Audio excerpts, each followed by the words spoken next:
স্টেশনে ভোগান্তি বাড়ছে। ঘন্টার পর ঘন্টা লাইনে দাঁড়িয়ে তেল সংগ্রহ করছেন অনেকেই। এ বিষয়ে আরও বিস্তারিত জানাতে রাজধানীর আসাদ গেট থেকে যুক্ত আছেন সহকর্মী মাহবুব হাসান রিপন, এছাড়া খুলনা থেকে যুক্ত আছেন রামিম চৌধুরী। শুরুতেই যাচ্ছে রিপনের কাছে। রিপন, জানাবেন পাম্পে এখন ভিড় কেমন রয়েছে, কি বলছেন গ্রাহকরা?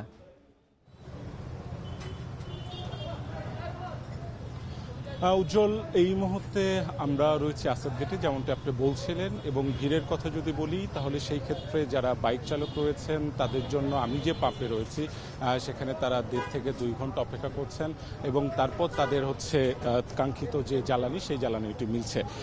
আরেকটি বিষয় সেটি হচ্ছে, আপনি জানেন যে সরকার রেশনিং পদ্ধতিটা তুলে নিয়েছে, কিন্তু আমরা দুপুরের পর থেকে যতগুলো পাম্পে গিয়েছি সব জায়গাতেই বাইক চালকদের জন্য পাম্প কর্তৃক এক ধরনের রেশনিং পদ্ধতি তারা চালু করেছেন। সেখানে দেখা যাচ্ছে এই পাম্পে বাইক চালকরা সর্বোচ্চ 500 টাকা জ্বালানি নিতে পারছেন।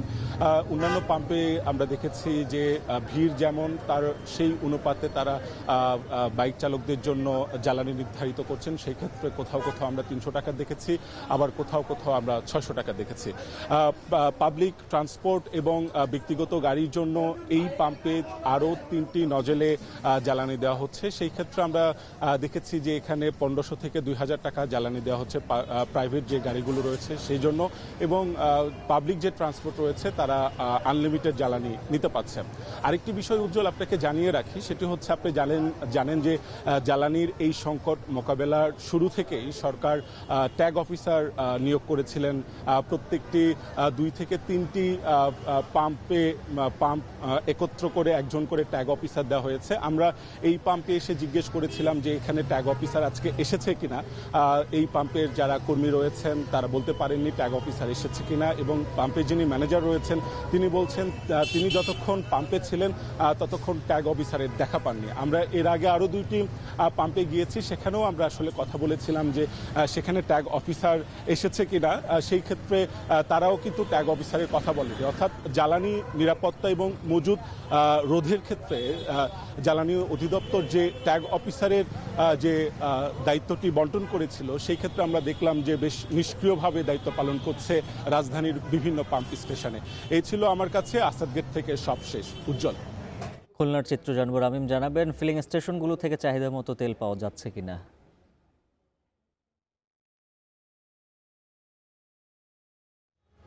উজ্জ্বল, জ্বালানি তেল নিয়ে যে সংকট বা যে ভোগান্তি সেটি কিন্তু একেবারেই কমেনি খুলনাতে।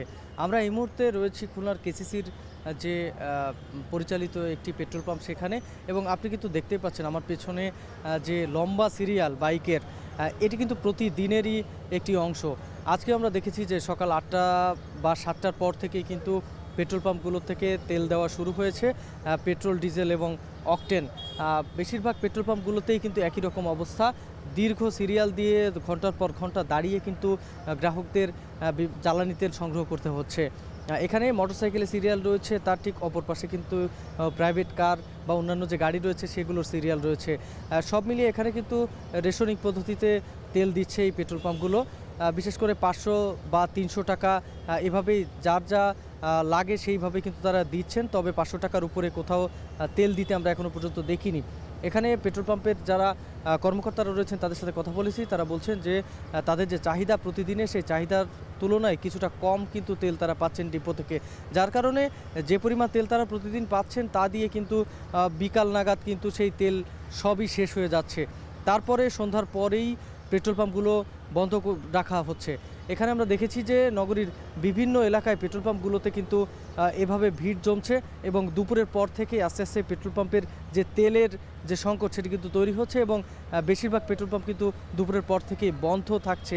আর রাতের বেলা প্রায় সব পেট্রোল পাম্পই কিন্তু বন্ধ থাকছে বলে আমরা দেখেছি। এখানে পাম্প কর্মকর্তারা যেটি বলছেন, তাদের যদি 5000 লিটারের যে চাহিদা সেটি থাকে, তারা কিন্তু ডিপো থেকে পাচ্ছেন 3000 লিটার তেল, এবং সে কারণেই কিন্তু তাদের যে তেলের যে চাহিদা অনুযায়ী কিন্তু তারা তেল দিতে পারছেন না। এর পাশাপাশি আগে যেভাবে মানুষ তেল নিত তার থেকেও অধিক পরিমাণ তেল এখন তারা নিচ্ছেন, যার ফলে কিন্তু পেট্রোল পাম্পে এভাবেই কিন্তু একটি সংকট তৈরি হচ্ছে এবং দ্রুতই তেল শেষ হয়ে যাচ্ছে। এখানে আপনি দেখতেই পাচ্ছেন যে সিরিয়াল রয়েছে, বেশিরভাগ কিন্তু বাইকের সিরিয়াল। এখানে কয়েকশো বাইক আমরা এখনও দেখতে পাচ্ছি যে তারা কিন্তু সিরিয়াল দিয়ে এই পেট্রোল পাম্পে তেল নিচ্ছে। এটি কেসিসি পেট্রোল পাম্প, এর চারপাশে আশপাশে কিন্তু বেশ কিছু পেট্রোল পাম্প রয়েছে, আমরা প্রত্যেকটি দেখেছি এবং বেশিরভাগ পেট্রোল পাম্পে কিন্তু একই রকম অবস্থা। আজকে এখানকার যারা কর্মকর্তারা রয়েছেন তারা বলছেন যে প্রতিদিনই কিন্তু তারা কিছু কম তেল পাচ্ছেন, যার ফলে কিন্তু তারা বিকাল পর্যন্ত এই পাম্প তারা চলমান রাখতে পারছেন। তারপরে তেল শেষ হয়ে যাচ্ছে, যে তেল শেষ হলে কিন্তু পরবর্তী দিনের জন্য আবার তারা ডিপো থেকে তেল সংগ্রহ করতে যাচ্ছেন। তো সব মিলিয়ে সবাই চায় যে এই সমস্যা দ্রুতই সমাধান হোক। তো এই ছিল আমার কাছে খুলনা থেকে জ্বালানি তেল সরবরাহের সবশেষ খবর। খুলনা ও রাজধানী থেকে জ্বালানি সরবরাহের খবর জানাচ্ছিলেন সহকর্মীরা। এদিকে